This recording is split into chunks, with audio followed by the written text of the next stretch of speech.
Thank you, Chair. Mr. Bernard, the Auditor General, based on federal government records, believed that your company did $3 million worth of work on ArriveCAN.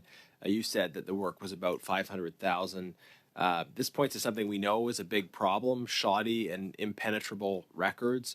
In some cases, we've also dealt with deletion of records, questions, or records not kept. Do you have any reflections on how the government records that the Auditor General consulted could have been so off the mark compared to your own assessments? I do, but I'll defer that to my partner because we spoke about this prior to him. So as I mentioned, you said about 500,000, and I think in the AG report they talked about there was some internal financial coding that was unsure. So we would submit timesheets with deliverables, and then what happened after that, we don't really know. And they would have put whatever coding they had against it. So other than that, like, we're kind of at a loss as to what happens after we submit timesheets, right? So you submit timesheets. There's internal financial coding that apparently is inconsistent with the timesheets you've submitted, or is unreadable to someone looking at it. We don't see the internal coding. Right, exactly. Right. But suggest that there's something very dramatic lost in translation, because that's an order of magnitude six times. At the Government Operations Committee, we're looking at Indigenous procurement and planning some further study on it. Mr. Bernard, you've told us a story about growing up on reserve, starting a successful business that employs Indigenous people, and investing back in your community.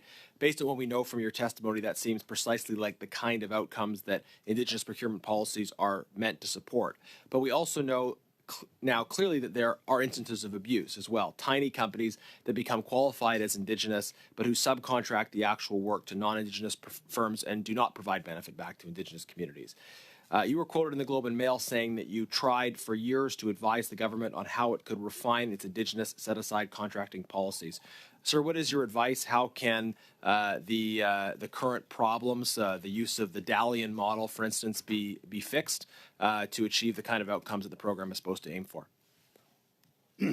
Well, it's actually on record. In 2006, I sat in front of a Senate committee on Aboriginal procurement. And back in 2006, I warned of the potential abuse of joint ventures. And to this day, 18 years later, we are seeing the results of that. Basically, I was using terms like Aboriginal companies need to learn how to walk before they run. Yet, amazingly, Don Connor's been in business 28 years, and we find ourselves up against Aboriginal firms that were running, they just got into business and they're running multi-million-dollar contracts.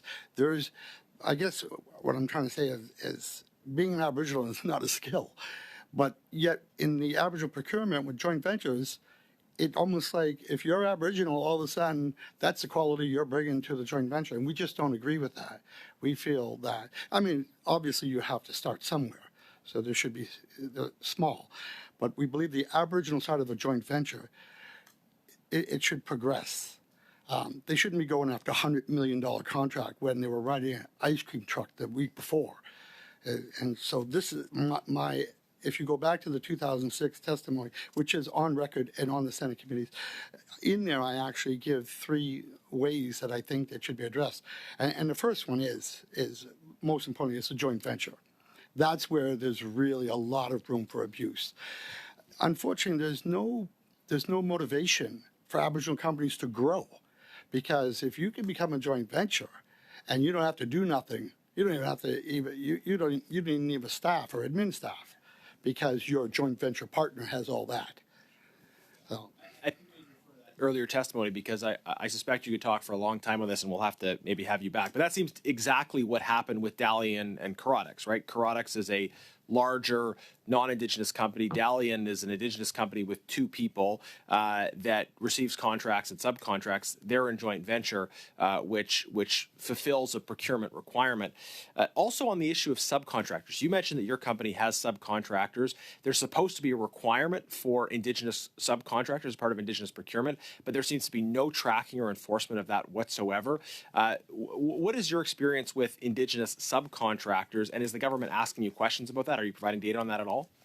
No, and let's face it, there's not enough Indigenous people to meet some of these contracts. So calling yourself an Aboriginal company or Indigenous company, I don't, just because I own 100% and I'm status Indian, I don't believe that that's what, I should be Aboriginal benefits.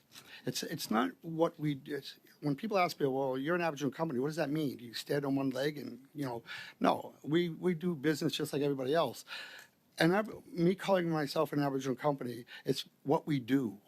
And not just in hiring Indigenous people, but in the sponsoring and the supporting and the spinning off other Aboriginals, or as I explained with my community. That to me is the solution.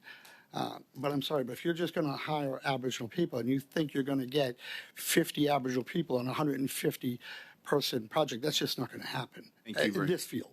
Thank you very much. That is the time